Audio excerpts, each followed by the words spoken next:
Yesus adalah Tuhannya orang Kristen, bukan Tuhan saya. Gitu. Waktu setelah saya merasakan bahwa orang-orang Kristen kok banyak mereka sedih, sukacita, mereka punya masalah, mereka seperti tidak ada sesuatu yang dia rasakan, dia bersukacita dan senang gitu terus.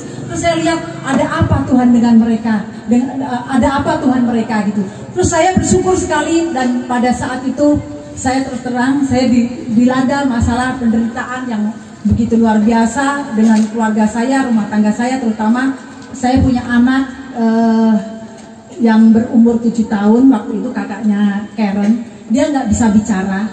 Dari umur 0 sampai 7 tahun itu dia nggak bisa bicara. Jadi setiap pada saat dia nggak bisa bicara itu selalu tetangga saya kanan kiri belakang itu membicarakan. Itu suatu hal yang menjadi apa, karena saya murtad gitu. Ada beberapa hal tetangga saya seperti itu. Tapi ada tetangga salah satu yang pojok itu, dia bilang, jadi setiap dia pulang dari kantor, anak saya Tessa selalu dia klakson karena dia nggak bisa lewat. Anak saya Tessa selalu ada di tengah, dan dia nggak bisa mendengar dan dia nggak bisa bicara. Terus waktu itu tetangga saya selalu klakson. Pada saat dia klakson, anak saya Tessa itu tidak mau minggir. Akhirnya selalu, dan itu tiap hari sampai bertahun-tahun. Terus akhirnya tetangga saya minggirin ke samping, dan baru setelah itu baru dia bisa jalan. Dan saya lama-lama saya rasa hidup saya seperti kayak menderita gitu. Hidup saya seperti sesuatu hal yang membuat saya kok saya tidak punya berdaya, dan saya sudah sholat dan saya sudah tahajud dan saya sudah lakukan semuanya, kok tidak ada satu jawaban bagi Tuhan. Terus saya bilang gini, saya dengar bahwa engkau Tuhan, bahwa aku akan mengembuskan Roh Kudusi ke dalam tubuh Maryam. Roh Kudusi itu siapa? Yaitu Roh Kudus. Yaitu Roh Kudus itu yang telah memberikan kesembuhan bagi Roh Kudus itu adalah Isa, dan Isa itu adalah Yesus. Dan saya bilang sama Isa, kalau memang engkau ada Tuhan dan Juru Selamat, taruh bibir lidah anak saya bisa bicara. Lantas anak saya langsung bilang, Mama. Di situ saya mulai percaya kepada Tuhan Yesus. Di situ saya mulai hidup saya langsung bilang, Tuhan, seumur hidupku saya akan melayani Tuhan.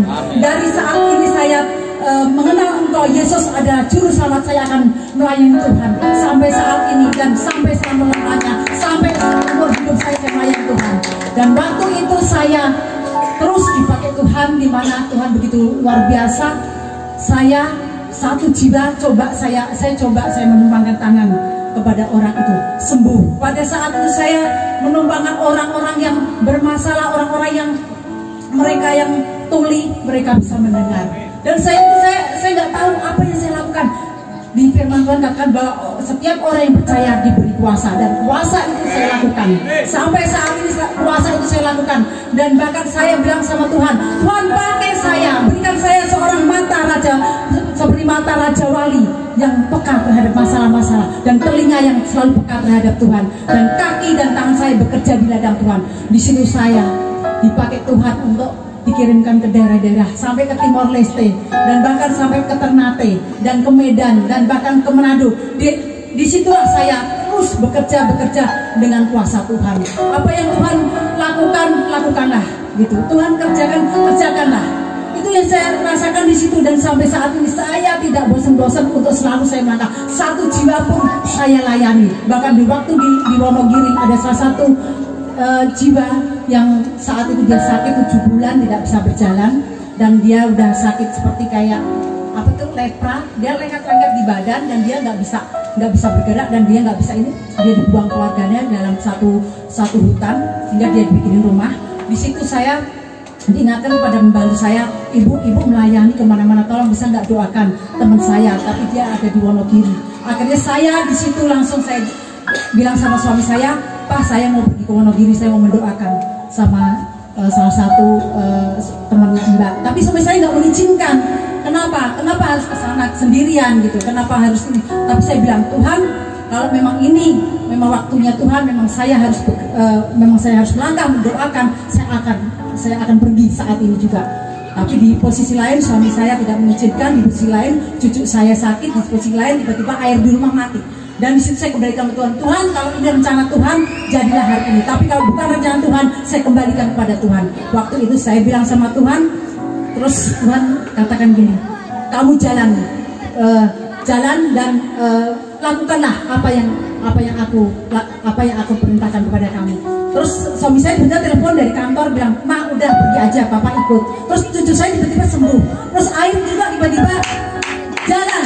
Itu kalau bukan pekerjaan Tuhan tidak bisa sampai seperti itu. Akhirnya saya datangin ke tempat orang yang sakit ini di Wonogiri. Akhirnya saya berdoakan, saya tumpangkan tangan. Cuman seperti tadi firman Tuhan, imanmu menyelamatkan. Jadi salah satu ibu ini mereka dari seberang juga, saya berdoa, ibu berdoa percaya bahwa Isa datang ke dunia menyembuhkan dan bahkan menyelamatkan, dan bahkan yang buta bisa melihat, yang tuli bisa mendengar, dan bahkan yang bisu bisa berjalan. Dan saat ini ibu sakit, ibu berjalan, ibu bergerak, ibu bangkit. Lakukanlah ibu saat ini. Ibu itu berjalan dan sembuh. Amin. Itu luar biasa. Pekerjaan Tuhan itu kalau kita demonstrasikan lewat kehidupan kita tetap terus percaya bahwa Tuhan sanggup melakukan segala perkara. Dan situ saya lanjutkan kembali tadi, anak saya yang akhirnya bicara, tetangga saya datang ke rumah. Dia bilang, "Ibu Jimmy, Pak Jimmy, kenapa si Tessa kok saya langsung dia udah langsung minggir ke jalan." Dia langsung bilang gini, "Selamat sore Om, baru pulang kantor Om." Itu karena siapa? Karena Tuhan Yesus yang membawa dia bisa bicara sampai saat ini. Dan keluarga saya waktu itu suami saya bilang ini, jangan terlalu vulgar. Karena apa? Karena saya ceritakan saya mengalami. Kalau saya mengalami, kenapa saya harus tahan? Saya bilang, Bapak, saya waktu itu berdoa dalam nama Tuhan Yesus, anak saya sembuh, anak saya bisa bicara karena waktu itu saya percaya kepada Tuhan Yesus. Waktu itu tetangga saya langsung kaget dan suami saya langsung kasih kode begini, jangan terlalu vulgar, dia bilang. Tapi saya enggak, Bapak maaf ya, saya nggak apa-apa. Suami saya mengalami, maksudnya dia bilang jangan terlalu ini, tapi karena saya mengalami, Bapak, saya mengalami, anak saya bisa bicara. Iya Ibu, saya juga rasakan kenapa waktu itu saya selalu tiap hari selalu harus mengangkat anak Ibu dulu, tapi tiba-tiba anak Ibu udah bisa selamat sore Om, baru pulang kantor. Itulah kuasa Tuhan. Dan saya bersyukur sampai saat ini saya tidak henti-hentinya, satu jiwa pun selalu saya layani di mana-mana. Dan bahkan waktu kemarin di NTT saya memberitakan Injil, bahkan jam 5 pagi itu saya harus sama teman-teman tim harus membaptiskan mereka, karena kalau enggak mereka akan dibakar, keluarganya seisi rumahnya akan mereka akan dibakar dan mereka akan dikucilkan dari keluarga dan mereka akan dibuang. Jadi jam 5 pagi kita jam 3 bangun, kita berdoa pujian penyembahan, akhirnya keluarga ini dimenangkan dan diselamatkan. Mereka percaya kepada Tuhan Yesus. Itu yang saya lakukan sampai saat ini. Makanya saya rasakan kalau saya lihat jiwa-jiwa ini mulutnya nggak bisa diam, ingin rasanya untuk terus memberitakan tentang kasih Tuhan. Karena keselamatan itu adalah milik kita, dan milik kita itu bukan kita lakukan hanya kita terima saja, tapi kita tidak menyampaikan kepada orang lain. Kalau tidak menyampaikan orang lain, siapa yang akan menyampaikan kalau bukan kita semuanya, untuk boleh memberitakan Injil kasih Tuhan kepada dunia, kepada orang-orang di sekitarnya, sehingga banyak orang yang bertobat, mereka percaya kepada Tuhan Yesus. Dan di sini saya bersyukur lihat hamba-hamba Tuhan. Saya percaya bahwa hamba Tuhan saat ini banyak hal yang Tuhan kerjakan. Karena saya lihat hamba-hamba Tuhan yang di Jakarta, mereka sudah banyak jatuh dalam dosa, dan harus ada kebangkitan kembali, revival kembali terjadi. Dan saya percaya di tempat ini banyak hamba-hamba Tuhan bersatu. Kalau bersatu pasti kuasa mujizat Tuhan dan gereja akan bersatu. Nama Tuhan dipermuliakan, banyak jiwa-jiwa dimenangkan, banyak terobosan dan banyak jiwa-jiwa Tuhan, dan mereka percaya kepada Tuhan Yesus. Itu yang harus dikerjakan sama kita. Karena apa? Karena waktunya ini, waktunya sudah dekat, waktunya dimana Tuhan datang kedua kalinya. Jangan kita didapatkan dalam keadaan tidak setia, tapi kita tetap terus setia. Karena kita waktu dipanggil Tuhan bukan seberapa hartamu, tapi sudah berapa jiwa yang engkau bawa datang kepada kamu. Itu jadi saya waktu memberitakan Injil dilepas, waktu itu 12 kilo saya jalan kaki dilepas, dan di jalan itu saya hanya berdoa, Tuhan Yesus kirimkan jiwa, kirimkan jiwa-jiwa. Puji Tuhan, ada 200 yang kita menangkan. Kita bawa jiwa-jiwa untuk mereka percaya kepada Tuhan Yesus, terima Yesus. Itu yang saya rasakan, Tuhan bekerja, turut bekerja dalam segala sesuatu, dan selalu melakukan kebaikan bagi kita yang mengasihi Tuhan. Kalau kita mengasihi Tuhan, beritakan Injil itu tentang kasih Tuhan. Kalau kita cuma keselamatan milik kita sendiri, hati-hati. Karena apa? Waktunya akan terjadi murtad. Karena apa? Kalau kita di zona nyaman, kalau kita tidak bertumbuh, kalau kita hanya sebagai anak-anak gampangan, maka jangan sampai nanti menjadi murtad. Karena orang murtad yang datang itu bukan dari orang-orang di luar sana, hanya orang-orang gereja yang akan datang ke orang-orang murtad. Maka selalu ingat bahwa hubungan pribadi kepada Tuhan dan bertumbuh di dalam Tuhan itu yang membuat kita tetap terus bisa membawa kemuliaan Tuhan setiap hari dan bisa membawa jiwa-jiwa datang kepada Tuhan. Itu yang kita harus kerjakan, lakukan. Dan saya bersyukur untuk punya anak Karen ini yang tadinya saya nggak tahu waktu saya sudah hamil 3 bulan, saya tidak tahu kalau saya hamil. Tapi saya bersyukur, saya berdoa, Tuhan kalau anak ini kelak lahir jadikan dia anak yang pemuji dan penyembah. Saya bilang begitu. Karena apa? Karena anak saya dua-duanya laki, dan waktu itu saya rindu punya anak perempuan. Dan waktu saya punya waktu saya berdoa minta sama Tuhan, tapi Tuhan kok kayak belum dengar gitu, sampai 11 tahun baru dengar. Akhirnya saya mengandung anak yaitu Karen, dan dia bisa menjadi pemuji penyembah di gereja, worship leader seperti kakak-kakak tadi. Itu semuanya juga karena Tuhan, karena kasih Tuhan. Dan saya bersyukur juga dengan waktu-waktu yang hari-hari selalu saya minta Tuhan berikan saya roh api yang menyala-nyala melayani Tuhan itu. Jadi saya ajarkan juga untuk anak-anak, remaja, pemuda itu, saya ajarkan mereka kalau Tuhan sudah kasih kuasa, doakan sama teman kita di samping. Saya bilang gitu, kalau ada yang belum percaya kepada Tuhan Yesus, saya tantang untuk terima Tuhan Yesus. Tuhan Yesus, aku membuka hati dan masuk dalam hatiku, terimalah aku dan juru selamatku, dan jadilah Tuhan Yesus dan bertatalah dalam hatiku. Setelah itu saya tantang begitu, doakan temanmu, siapa sini yang sakit, saya bilang gitu, siapa sini sakit, saya nggak perlu mendoakan teman yang barusan terima Tuhan Yesus itu, doakan dia dengan iman yang menyelamatkan. Akhirnya dengan teman yang dengan anak-anak binaan ini yang baru terima Yesus, dia mendoakan temannya yang samping sembuh total. Hanya karena apa? Karena dia iman dan percayanya. Dan kita orang-orang yang sudah mungkin dari Kristen dari sejak kecil, demonstrasikan itu kuasa Tuhan. Kalau kita nggak bisa demonstrasikan kuasa Tuhan, bagaimana kita bisa orang lain bisa percaya pada Tuhan Yesus? Jadi kita doakan dan kita iman percaya mereka, kita bawa untuk mengakui Yesus dan Juru Selamat. Anak-anak kecil, saya bilang, Dek, tadi sudah terima Tuhan Yesus, coba doakan teman sampingnya. Akhirnya mendoakan, sembuh juga temannya tuh, dan dia lakukan di sekolah-sekolah, dia lakukan di mana-mana. Itu yang saya kerjakan pemuridan sampai saat ini. Karena memuridkan, kita memuridkan dan dimuridkan dan memuridkan orang lain, sehingga orang lain boleh percaya kepada Tuhan Yesus. Puji Tuhan, di sini saya lihat sekali banyak anak-anak Tuhan. Beritakan Injil itu, baik tidak baik waktunya, beritakan Injil selagi masih ada dan bernafas. Lakukan itu, karena hari-hari yang semakin jahat, kalau kita nggak lakukan siapa lagi? Ya kan, banyak yang terpanggil tapi sedikit yang, banyak terpilih tapi sedikit yang terpanggil. Kebalik ya Bapak, banyak yang terpanggil tapi sedikit yang terpilih. Dan kita ini orang-orang yang terpilih. Mari kita orang yang terpilih ini lakukan, demonstrasikan kuasa Allah yang Tuhan Yesus sudah kerjakan buat kita. Beritakan Injil terus, sampaikan itu kepada dunia, kepada anak cucumu, keluargamu, saudaramu, masyarakat dan bahkan tetanggamu. Beritakan Injil kepada mereka. Kalau di sini mungkin mayoritas Kristen, tapi harus keluar dari tempat ini untuk memberitakan Injil. Jangan di tempat zona nyaman aja. Kalau kita di tempat zona nyaman aja, bagaimana mereka bisa melihat Tuhan Yesus? Bagaimana mereka bisa percaya kepada Tuhan Yesus?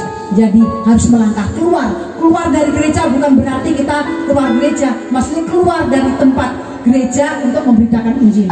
Beritakan itu sampai kemana-mana. Sehingga apa? Doakan di pasar-pasar. Beritakan. Saya kalau ke pasar kadang-kadang saya nggak butuh, saya mau beli sesuatu di pasar, tapi saya beli, tetapi saya hanya apa? Hanya karena membutuhkan jiwanya. Saya bilang, Ibu berdoa dalam nama Tuhan Yesus, percaya Ibu suatu saat Ibu tahu siapa itu Yesus, dan percaya dengan doa ini, maka dagangan Ibu akan banyak orang beli, dan Ibu percaya dulu, percaya dengan iman dan lakukan itu. Bukan berarti Yesus itu adalah dukun, bukan, tetapi dengan iman percaya Ibu katakan dalam nama Tuhan Yesus, aku percaya Yesus, dan Isa datang ke dunia menyelamatkan semua orang. Itu yang saya selalu lakukan kepada orang-orang yang belum percaya kepada Tuhan Yesus. Maka mereka banyak orang yang bertobat percaya mengaku Yesus dan selamat. Bahkan sol sepatu, tukang-tukang sayur, saya beritakan kepada mereka. Saya bilang, Bapak suatu saat kalau Bapak meninggal, kita semuanya mati ya Bapak. Suatu saat kalau Bapak meninggal, Bapak masuk mana? Saya bilang gitu. Suatu saat masuk mana? Terus dia bilang, saya nggak tahu Bu, saya mau masuk mana. Bapak mau masuk surga? Saya bilang gitu. Mau Bu, tapi gimana caranya Bu? Ya, Bapak hanya bisa membuka hati dan mengaku bahwa Isa datang ke dunia menyelamatkan semua orang, tapi bagi yang percaya. Tapi Bapak mau nggak percaya? Iya Bu, saya percaya. Di situ saya langsung bilang, Bapak membuka hati terima Yesus. Akhirnya dia terima Yesus. Di pasar pun ada orang pingsan, saya berdoa dalam Tuhan Yesus. Suami saya bilang, udah pergi aja, jangan ini nanti jadi masalah gitu. Saya berdoa, saya teman tangan dalam nama Tuhan Yesus, bangkit Ibu, bangkit, bangun. Langsung bangun. Orang pasar lihat semuanya. Saya tidak takut karena apa? Saya mengalami. Kalau saya nggak mengalami, ngapain saya bisa lakukan itu? Saya mengalami dan saya melihat Tuhan Yesus itu Tuhan yang bukan di luar sana yang sama, tapi Tuhan Yesus yang luar biasa, yang tidak sama dengan Tuhan lain. Jadi itu yang saya terus api roh Tuhan itu selalu ada di hati saya, dan saya selalu di firman Tuhan saya berkata, biarlah rohmu menyala-nyala dan layanilah Tuhan. Itu yang selalu Tuhan berikan saya api roh menyala-nyala untuk melayani Tuhan. Seberapapun jiwa, seberapapun orang itu mau susah, mau senang, mau apapun, bawa saya untuk menyala-nyala melayani mereka. Puji Tuhan, itu semuanya karena Tuhan Yesus. Itu semuanya karena kemuliaan Tuhan. Itu semuanya karena apa? Karena Tuhan Yesus telah memanggil kita dan kita lakukan apa yang Tuhan sudah berikan. Bagian kita hanya mengerjakan bagian untuk dimenangkan, berselamatkan itu bagian Tuhan. Kita hanya menyampaikan. Amin. Puji nama Tuhan. Saya mau menyaksikan, sebetulnya ada banyak kali ini, tapi ya kesempatan ini masih banyak yang harus malam hari ini karena waktu terus berjalan. Dan saya bersyukur bapak-bapak, ibu-ibu, bapak gembala, ibu gembala, dan juga semua panitia dan Bapak Indra dan keluarga, terima kasih saya sudah kesempatan.